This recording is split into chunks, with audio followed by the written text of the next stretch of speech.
자, 지금부터 보훈처 일부 공무원들이 실무에서 어떤 식으로 보험 기록을 조작하는지, 그리고 그 과정에서 얼마나 많은 액수의 보험 보상금이 빠져나가는지 실제 사례를 중심으로 설명하겠습니다. 먼저 제주보훈청의 사례입니다. 이분은 아버지가 1953년도에 전사하셨고, 그래서 전몰군경 유자녀로 등록이 되셨습니다. 그리고 이분은 만 20세가 되면서 성년 도달이 되고, 어머니는 재혼하시고 할아버지 할머니는 돌아가셔서 선순위자 즉 보상을 받는 분이 없게 되었습니다. 그렇게 쭉 살아오시다가 2013년도에 다른 유자녀가 보상금을 받고 있다는 것을 알게 되십니다. 그래서 제주보훈청에 가셔서 나도 전몰군경 유자녀다. 다른 사람들은 유족증도 받고 유자녀 수당도 받는데 나는 왜 안 주나? 하고 물어보십니다. 그러니까 제주보훈청에서는 등록 신청서를 작성해서 제출하세요. 이렇게 말합니다. 그래서 이분은 작성해서 제출하고 돌아가십니다. 그런데 제주청에서는 고민이 되고 혼동이 되는 겁니다. 법대로 하면 등록관리 예규에 따르면 그리고 예전 공문이나 이렇게 법령 해석에서 설명한 대로 올바르게 하면 2001년도부터 권리가 발생했으니까 수당을 2001년도부터 합산해서 줘야 합니다. 그런데 시행 지침에서 시킨 대로 등록 신청서를 받고 2013년부터 수당을 주려고 하니까 아무리 생각해도 꺼림칙합니다. 왜냐하면 이분은 등록이 취소된 게 아니죠. 그래서 보훈처에 문의합니다. 어떻게 보면 상당히 양심적인 공무원이죠. 그러니까 보훈처에서 이렇게 답변합니다. 그래, 네 말이 맞다. 권리 소멸 자력은 법에 따른 권리를 행사할 수 있는 사람이 없는 자력이다. 등록 취소가 된 것이 아니다. 그래서 이분은 등록 신청서를 작성 제출했지만 그 실질은 신상변동 신고서를 작성 제출한 것으로 봐야 한다. 그리고 보상받을 권리는 신상변동 신고를 한 날이 속한 달부터 발생한다. 그러니까 이 신상변동 신고서를 제출한 때부터 주면 된다. 이렇게 답변합니다. 설명이 잘못되어 있죠? 보상을 받을 권리는 언제 발생합니까? 등록일입니다. 등록일. 신상변동 신고일이 아니에요. 여기에서 우리는 등록과 권리 발생 시기를 규정한 제6조와 제9조의 의미를 정확하게 알 필요가 있습니다. 제6조에서는 국가유공자 그 유족 또는 가족이 되려는 사람은 대통령으로 정하는 바에 따라 국가보훈부장으로 등록을 신청해야 한다 이렇게 돼 있죠. 그리고 제9조는 보상을 받을 권리의 발생 시기는 제6조 등록 신청을 한 날, 즉 등록일부터 발생한다 이렇게 규정되어 있습니다. 이 규정은 정말 아름답고 멋진 규정입니다.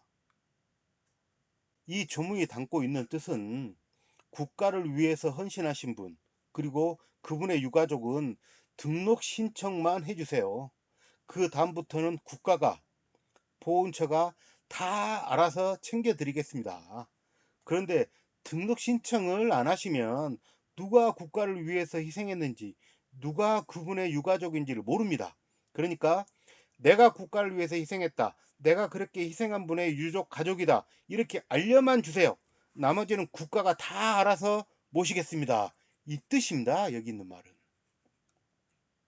그러니까 등록 신청을 했는데 심사가 몇 달, 몇 년이 걸릴지 알 수가 없잖아요. 심지어 그동안 국가유공자가 돌아가실 수도 있습니다. 이렇게 아무리 오래 걸리고 그동안 무슨 일이 생기더라도 국가유공자 유가족으로 나중에 심사 결정이 되면 심사가 끝나는 날이 아니라 등록 신청한 날부터 합산해서 모든 보상을 해드리겠습니다. 이 말입니다. 당연히 이렇게 해야죠. 신상 변동 신고로 순위가 변경될 때도 마찬가지입니다. 유족이 2명인데 선순위자가 사망했습니다. 그런데 후순위자가 외국에 출장 가서 몇 달 뒤에 옵니다.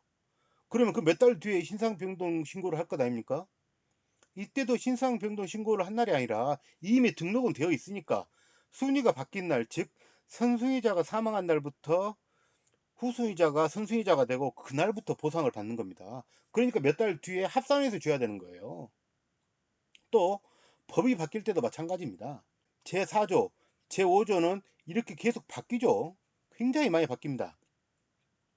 이렇게 바뀌면서 여기에서 제4조가 바뀌면 여기에서 일이 나갔다가 다시 들어올 수 있고, 제5조가 바뀌면 여기에서 일이 갔다가 또는 여기까지 갈 수도 있겠죠. 갔다가 다시 들어옵니다. 이렇게 왔다 갔다 할 수 있습니다.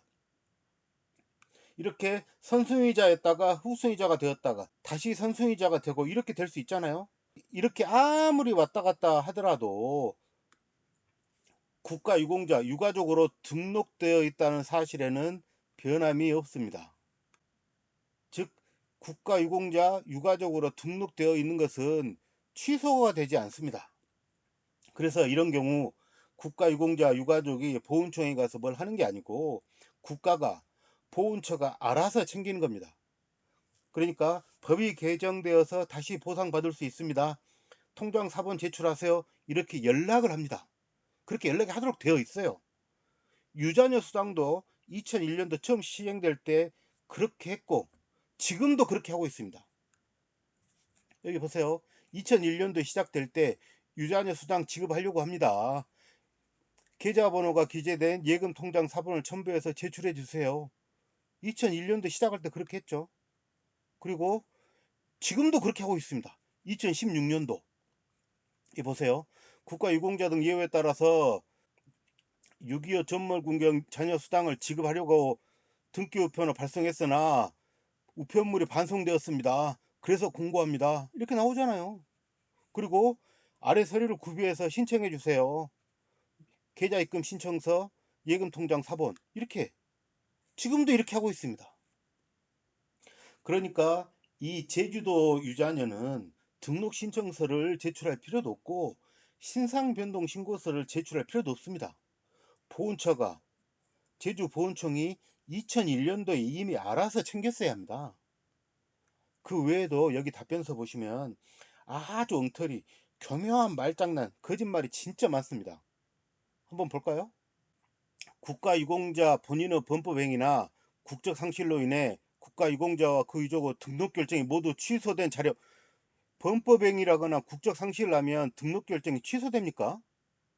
아니죠. 그냥 법 적용 배제가 되는 겁니다. 또는 국적상실이 되면 순위 변경이 되는 거죠.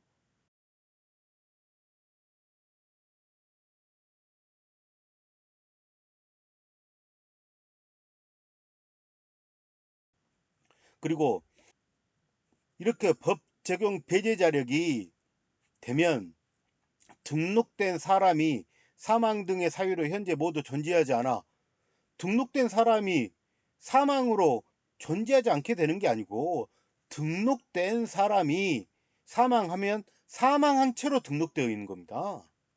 그러니까 등록은 영원한 거예요. 말이 틀렸죠?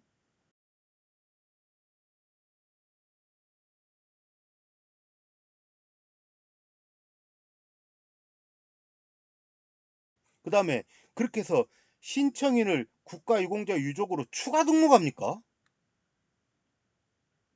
이분은 이미 등록이 되는데 무슨 추가 등록을 합니까? 이렇게 막 엉터리로 공문을 거짓말로 막 조작한 다음에 뭐라고 합니까? 보상을 받을 권리는 신상변동 신고를 한 날이 속한 달부터 발생한다. 법조문 자체까지 바꿔가지고 답변해 버렸습니다. 이 답변의 내막이 어떤 것인가를 생각해 봐야 됩니다. 이분이 받아야 될 유자녀 수당이 원금만 8,030만 원입니다. 제가 계산해 봤습니다.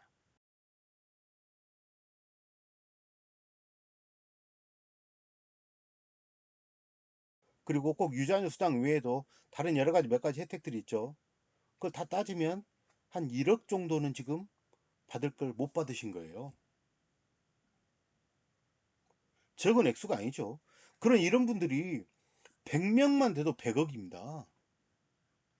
1000명이면요. 1000억이에요, 1000억.